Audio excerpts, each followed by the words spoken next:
Have you ever wondered why certain celebrities can walk into a room, say nothing, and still dominate everyone's attention? No words, no effort, and yet all eyes are on them. Think about it. When someone like Rihanna, Brad Pitt, or even a controversial figure like Kanye West shows up, people can't help but stare. It's not just about fame, because you've seen it in real life too. Maybe at a party, or in a meeting, that one person who seems to bend the energy of the room in their favor. Here's the secret. They're using a psychological trick that anyone, yes, even you, can copy. A trick that makes people lean in, crave your presence, and feel like you're magnetic. And in the next few minutes, I'll reveal exactly what this trick is, how celebrities use it without you noticing, and how you can apply it in your everyday life to become instantly unforgettable. But before we dive in, let me ask you something. What if I told you that this magnetic effect has nothing to do with being good-looking, rich, or famous? Would you believe me? Stay with me, because once you understand this, you will realize that charisma is not a gift. It's a weapon you can learn to wield. Let me set the stage. Imagine you're at a social gathering. Everyone's talking, there's laughter, background noise, the usual chaos. But then, someone enters. They're not the loudest. They don't rush to talk to everyone. In fact, they're almost still, and yet within minutes they've captured the attention of half the room. This isn't magic. It's not luck. It's a psychological phenomenon often called the charisma bias. Here's how it works. When people perceive someone as high status, confident, or untouchably self-assured, their brain automatically pays more attention to them. It's the same reason we can't help but watch celebrities on a red carpet. But here's the good news. You don't need cameras flashing or a million followers. Because the trick celebrities use, and the one I'm about to show you, is rooted in behavior, not fame. Let's peel it back. What's the real secret? It's called commanding stillness. You see, average people chase attention. They fidget, they overtalk, they try to prove themselves. But magnetic people do the opposite. They master stillness. They slow down their movements. They pause before speaking. They let silence work in their favor. And here's the paradox. By not chasing attention, they pull it in. Think about it. When you watch someone on stage pause for 3 long seconds before speaking, what happens? The tension builds. Your focus sharpens. You're hooked, waiting for what they'll say next. This is the exact same principle celebrities use, whether consciously or not. That calm, deliberate energy screams confidence. It signals, I don't need your validation, you need mine. Let's make this practical. Next time you're in a conversation, instead of rushing your words, pause. When someone asks you a question, take a beat before you answer. When you tell a story, let silence punctuate your sentences. This does 2 things. First, it makes people perceive you as more confident and intelligent. Why? Because the human brain equates slow, deliberate speech with authority. Second, it creates suspense. People lean in, they crave the next word. It's the exact same trick used in movies, in speeches, in interviews, and once you try it, you'll notice the shift instantly. But let's go deeper. Commanding stillness isn't just about silence. It's also about energy. When you see someone like Beyoncé walk into a room, she doesn't flail her arms, wave to everyone, or talk a mile a minute. She moves slowly, deliberately, almost like a predator who knows it doesn't need to chase. This is what psychologists call nonverbal dominance behavior.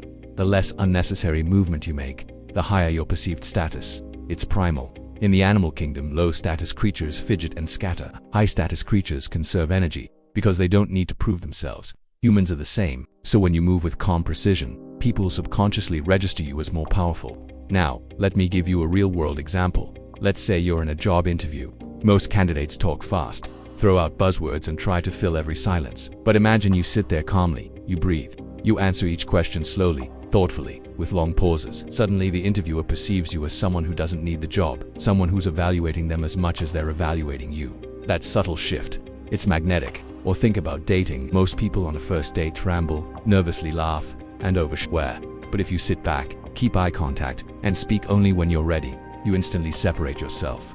You're not desperate for approval. You're the one setting the frame. And frames are everything in attraction. Now, here's where it gets dangerous. Because the trick of commanding stillness doesn't just create attraction, it creates control. When you slow down, everyone else unconsciously adjusts to your rhythm. You set the pace of the interaction. You dictate the energy. And once you control the pace, you control the frame. That's why world leaders, CEOs, and yes, celebrities all use this technique. They walk slowly, they pause before answering. They command silence in a room.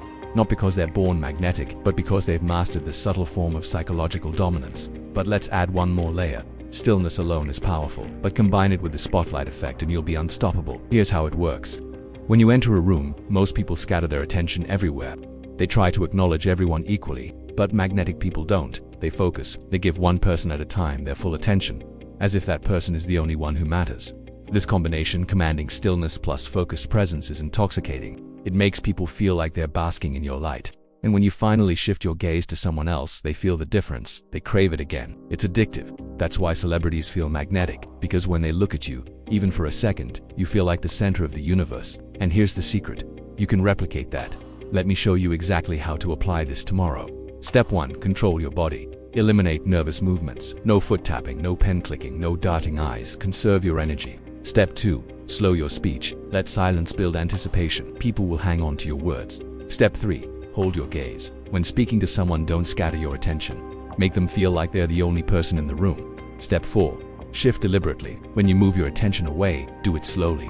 This creates a sense of scarcity. Your attention becomes valuable.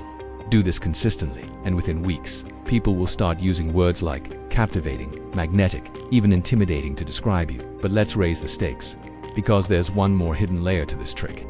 The part that separates the merely charming from the dangerously magnetic. It's what I call the delayed reveal. Celebrities master this in interviews. They don't answer every question directly. They tease, they drop hints, they leave gaps that force you to wonder. This triggers a psychological loop in your brain called the Zeigarnik effect, the tendency to remember and fixate on unfinished things. When you don't give people everything at once, they chase you for the missing piece. You become an open loop in their mind. And that, my friend, is how obsession starts. So here's how you use it. Next time you tell a story, don't dump all the details. Leave cliffhangers. Say, I'll tell you the rest later. Next time someone asks about you, don't overshare, give just enough to intrigue. Let their imagination do the rest. This delayed reveal, combined with stillness and focus, is the holy trinity of magnetism. It's why some people can say one sentence and leave others thinking about it for days. Now let's bring this home. The trick you've just learned, commanding stillness, focused presence, and the delayed reveal, is the same one celebrities unconsciously use to dominate rooms and interviews. And it's available to you right now, because magnetism is not about beauty, wealth, or luck. It's about psychology. It's about controlling the frame, the pace, and the energy of any interaction. So tomorrow, when you walk into a room, don't rush, don't fidget, don't scatter your energy. Move slowly, speak deliberately, and when you give someone your attention, let it feel like sunlight they can't get enough of. Do that and you'll discover what it feels like to be truly magnetic.